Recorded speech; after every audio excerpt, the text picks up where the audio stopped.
Nous devons faire ceci, pas faire encore dans l'église. Tout ça, nous devons faire l'arrêter. Il t'a fait pour lui-même. C'est pour propre gloire, il t'a fait. Il pas t'a fait pour mon Dieu. Parce que s'il t'a fait pour mon Dieu, et s'il t'a fait même pour moun ça qui a parlé le mal là, il t'a continué à faire. Il a dit, m'a béni. Parce que moi, c'est petit mon Dieu. Ou peut dire, sauve-les. M'a béni, m'a prié mon Dieu pour mon Dieu sauver.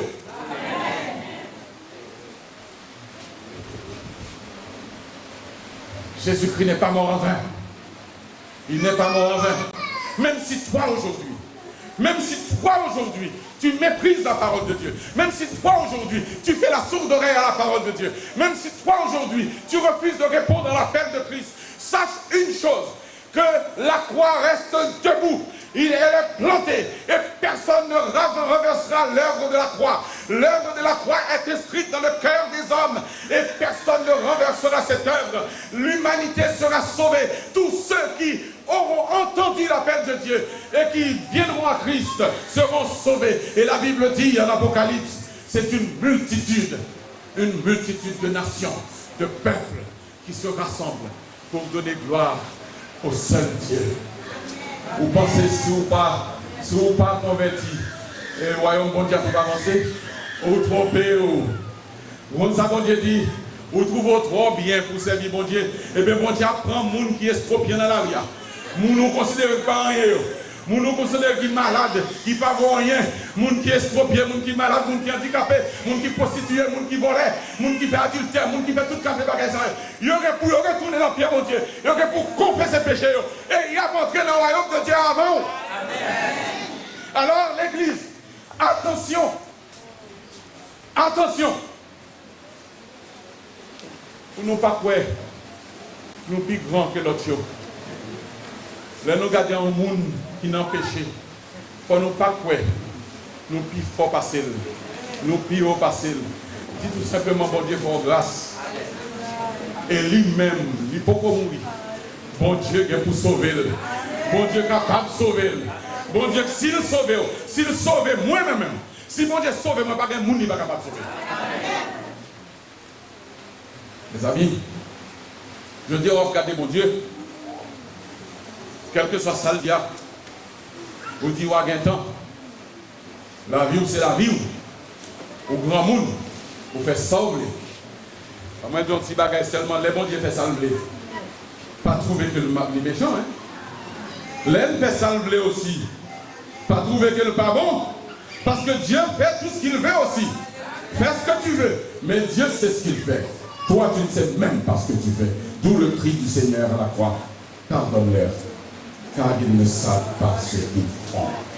Et aujourd'hui, je t'appelle. Le chemin est ouvert. Je veux des hommes qui ont leur sac prêt, leur valise prête. Des hommes, des femmes qui sont capables de marcher dans le désert. Qui sont capables de traverser dans le désert sans murmure. Sont capables de traverser dans le désert et de lui faire confiance seulement par la foi en Jésus-Christ. Et ce matin, je t'appelle. Tu es dans cette salle et Dieu a parlé à ton cœur. N'endurcis pas ton cœur. Je t'appelle à venir pour entrer dans ce chemin. Quitter le chemin du monde. Viens, lève-toi et dis Seigneur, Seigneur, je m'abandonne à toi. Je viens à toi, je me repens de toutes mes fautes. Je viens à toi aujourd'hui et je me donne à toi. Je t'accepte comme mon seul sauveur. Alors qui est-ce?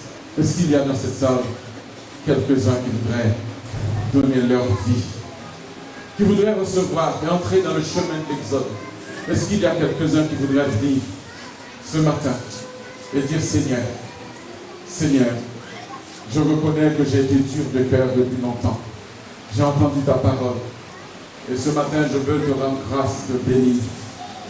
Je veux venir à toi aujourd'hui.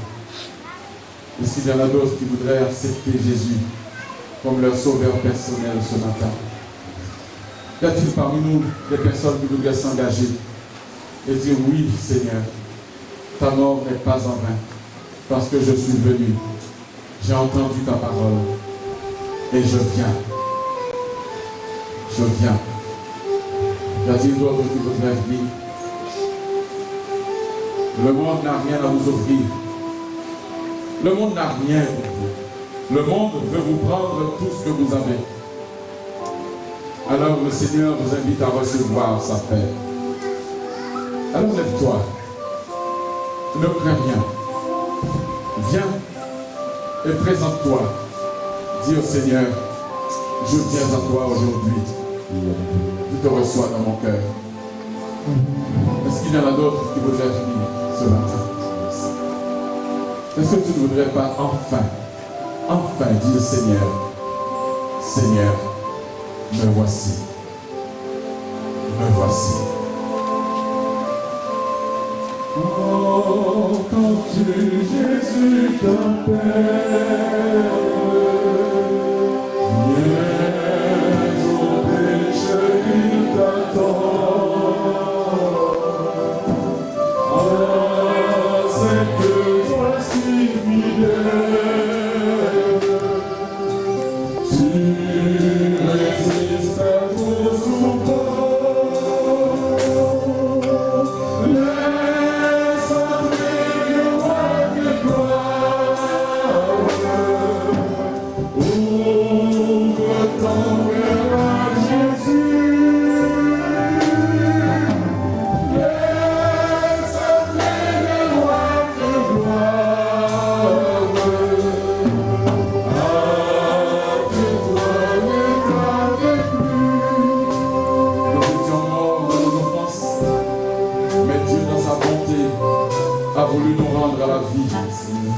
Est-ce que tu veux rester mort ou bien est-ce que tu veux devenir vivant?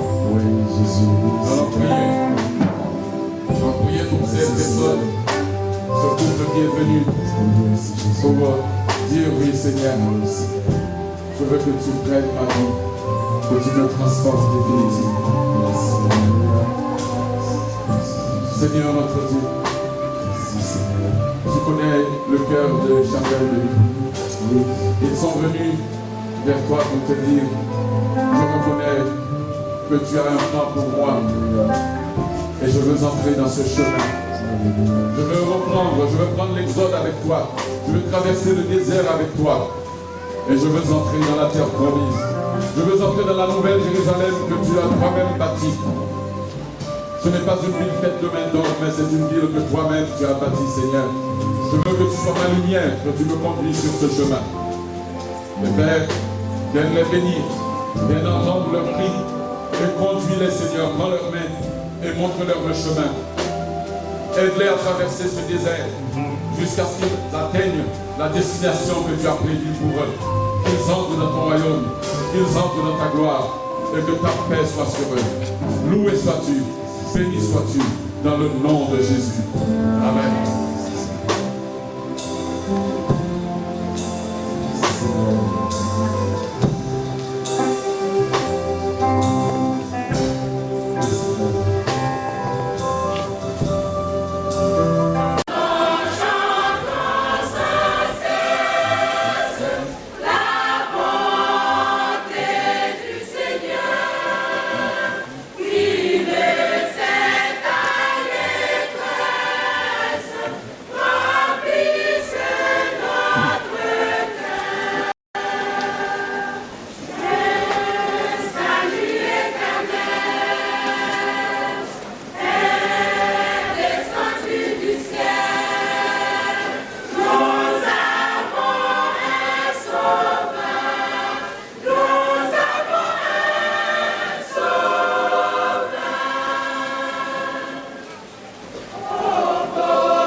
Nous attendons un message plus concentré sur la Pâque et la résurrection de Jésus-Christ.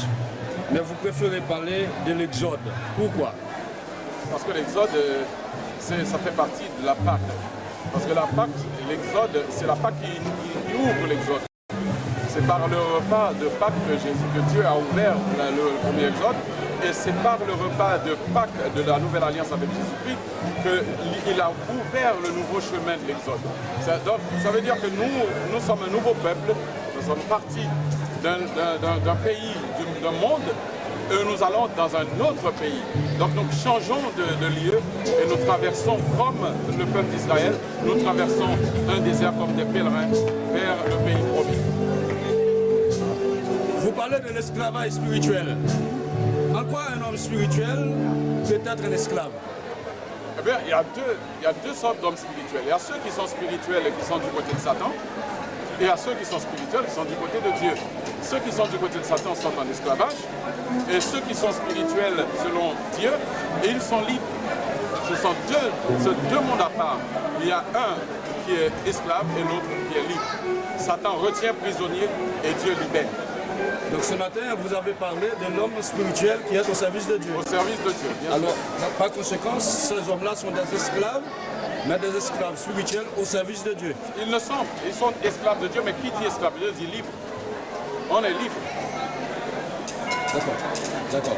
Y a-t-il un lien entre l'esclavage spirituel et l'esclavage moral dont vous venez de parler? Il y a un lien. Il y a un lien parce que l'esclavage spirituel s'accompagne de l'esclavage moral. Parce que lorsqu'on va faire quelque chose qui ne va pas dans le sens de l'homme libéré, de l'homme nouveau que Dieu crée, eh bien nous tombons dans l'esclavage des œuvres de celui qui tient le monde dans l'esclavage. Donc l'esclavage moral, ce sont toutes les choses, toutes les mauvaises pensées, toutes les mauvaises paroles que nous puissions prononcer, toutes les mauvaises actions que nous pouvons faire, sachant que nous disons que ce n'est pas grave, alors que ce sont des choses qui blessent les autres. Donc nous sommes dans une sorte d'esclavage moral, nous sommes incapables de faire ce qui est normal, ce qui est bien, pour être dans la bonne voie que Dieu a tracée. Et que faire pour ne pas être entraîné? S'il faut faire un choix, lequel faut-il faire? Il faut être carrément en liberté spirituelle et en liberté morale. Parce que si on est en liberté spirituelle, forcément on est en liberté morale parce qu'on fera les œuvres de Jésus-Christ. C'est Jésus qui libère. Et lorsqu'il libère, il nous a, comme l'épître aux Éphésiens nous a dit, il nous a introduits dans son royaume pour pratiquer des œuvres bonnes que Dieu nous a préparées à l'avance. Dieu a préparé des œuvres pour son peuple, des œuvres pour chaque personne qui vient après lui, qui vient le suivre. Et si nous pratiquons ces œuvres, nous sommes dans la liberté que Christ donne. Donc vous savez que la Pâque symbolise non seulement la résurrection de Jésus-Christ, mais encore la joie, c'est la nourriture à satiété. Est-ce que vous avez un mot pour ceux qui n'ont rien à manger? Alors, la Pâque, moi je dirais plutôt que la Pâque symbolise tout ce qui est liberté. La Pâque symbolise la délivrance. La délivrance est un nouveau peuple que Dieu inaugure par son Fils.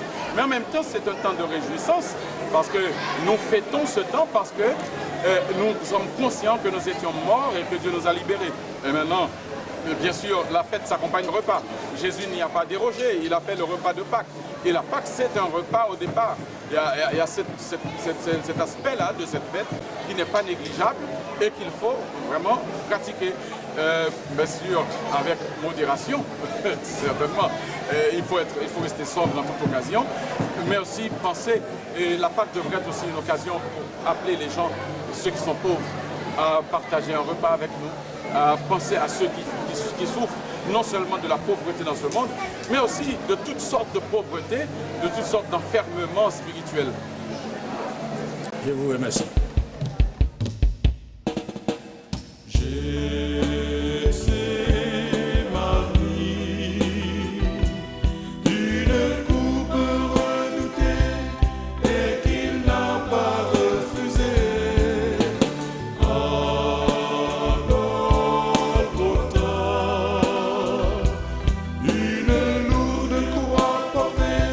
Sur laquelle il fut cloué pour tous nos péchés. l'histoire d'un homme depuis bientôt 2000 années. Les gens de son temps le dénomment l'homme de Galilée. Son trône il a quitté Pour nos iniquités, il est venu parmi ses frères. Gethsémani,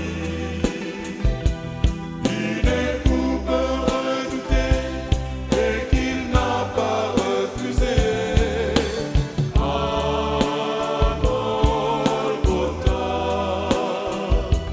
une lourde croix portée sur laquelle il fut cloué pour tous nos péchés. Cette histoire est bien connue. Pour sauver l'homme, Dieu a